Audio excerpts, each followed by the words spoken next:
Well, it's that time of year again where we get to oogle over the who's who of money and wealth. The power list of our nation, measured in sheer dollar value alone. Joining me with this year's BRW Rich 200 list is BRW editor Michael Bailey. And Michael, hi, thanks for joining us. Let's just start with the top five, obviously counting down to number one. No surprise who that's going to be. No, well, let's keep you in suspense for a moment. Number five is Ivan Glassenberg, the 6.63 billion. Number four, we've got Frank Lowy, a stalwart of the list, 7.16 billion. Number three, James Packer, 7.19 billion.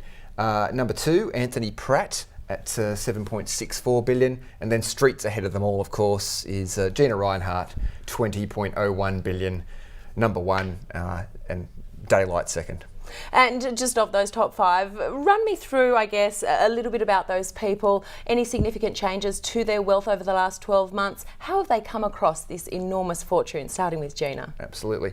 Well, Gina's actually down a couple of billion, which for most of the other individuals on the list would be lost it down the back of the chair. No, I mean, iron ore prices obviously aren't what they were, but she is with the Roy Hill, big project in Roy Hill, receiving financing this year. She's set to, if that starts to pay off, then she'll potentially get even further ahead of everybody else. So a couple of billion here and there is not going to worry her too much. And Anthony Pratt, obviously he shares his wealth with his family. It's not his alone, is that right? He's obviously the son of Dick Pratt and the big cardboard box and recycling dynasty out of Australia. But increasingly it's an American proposition as well. Pratt Industries, his company over there, is growing at about 20% a year. He's really innovating in a way that the American box manufacturers are struggling to keep up with, really. We've spent some time with Anthony and he's doing some great things over there. And obviously that shift for James Packer into gaming is paying off? Absolutely. Out of media into gaming, and probably some good headlines for James compared to some of the other headlines he's been getting lately. He's had a reasonably good year. Definitely took some big knocks in the GFC, but this year he's also disposed of some assets in Seek and Magellan, so that's helped burnish his valuation. For Frank Lowy, is it still about shopping, the retail, or is it more about the property portfolio? It's funny that the property portfolio is, as internet retailing continues to kind of chip into his tenants, the property holdings are becoming an increasingly important part of his wealth. And then Frank, obviously the highest completely self-made man on the list. So it's always good to see him in there high up. And then number five, Ivan Glassenberg, probably be the least familiar name. That's right. To Australians. Involved in coal. Doesn't live in Australia though. Doesn't live in Australia. Based in Switzerland? Based in Switzerland. And the reason we actually fluked coming across the fact that he has an Australian passport. He was based here for a couple of years in the 1980s. So that's what it really takes. Just as long as you've held an Australian passport at some point, or still do, you're on the list. He still does. He still does. You've got the wealth. He still does. So yes, that qualifies him for the list. What is the total wealth of the Rich 200 this year? The total wealth, it's 193.6 billion. So that's up, almost 17 billion on the year. So it's risen. It's risen, and at a fairly good clip. That's close to 10%. So the rich get richer, as they say. And who's new to the list? Maybe the highest ranked debutante, someone new coming in. Okay, the highest ranked debutante would be someone again that wouldn't be that well known to Australians. It's a Chinese Australian entrepreneur called Hung Bingwen. He's a 60-year-old, 1.26 billion, and he's the chairman of Shantou Dongfeng Printing, which makes paper packaging for tobacco products. Hopefully plain packaging at least. In Australia, I guess it would have to be. So it's interesting, he's in the Pratt mould of a packaging mogul. We saw a number of people depart the list for obviously quite morbid reasons. One of the most prominent?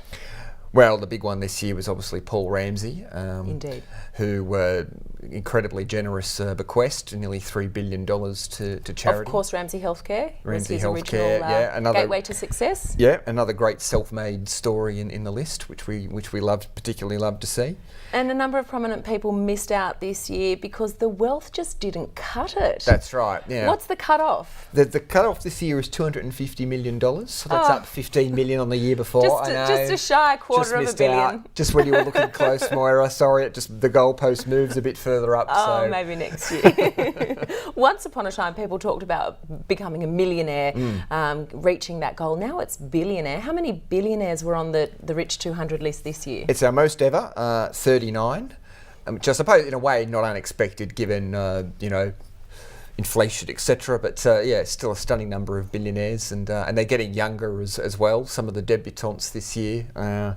We've had some young tech guys coming into it as well. Yeah, I mean, I'm not sure looking back whether they're the youngest. Certainly, that they would have to be among the youngest self-made billionaires. This pair from Atlassian, Mike Cannon-Brooks and Scott Farquhar, they develop software for software developers. It's sort of very high-tech, geeky, may I say, stuff. But they've just done incredibly well, built a global business, and at 34 years old, they're both, after an investment this year, sort of crystallised some value in their business. They're both worth, on paper at least, more than $1 billion each. Wow, so tech seems like a potential area for those who want to make their fortunes. What industries really should they still or look to be getting into? Is it these up-and-coming industries, or is it more the traditionals? Well, look, probably the lowest barrier to entry in a way is tech. You can start with an idea in a room, and if it takes off, absolutely. I mean, that's Kogan, Russell and Kogan this year.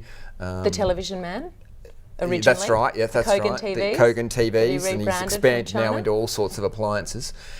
He's 31 years old. That's as old as the Rich List itself. We've been publishing it for 31 years now. Really just started from nothing not that long ago, and is now worth, I think, $370 million. Another debutant, the youngest guy on the list, is a guy called Owen Kerr. And how old is he? He's 30. Oh. So he's $255 million. Are these people bachelors, or are they? that's another article. Indeed. But he's a co-founder of a foreign exchange trading business called Pepperstone Financial, which you look at the revenue of this business, and the profit is almost as high. The overheads are incredible, just using really smart, fast computer technology to trade foreign exchange. And at 30 years old, this business is worth an absolute fortune. Well, we've obviously just focused on the top 5. The entire 200 is available for everybody to see now. Really appreciate your time. Editor of BRW, Michael Bailey. Thanks Moira. Again. Cheers.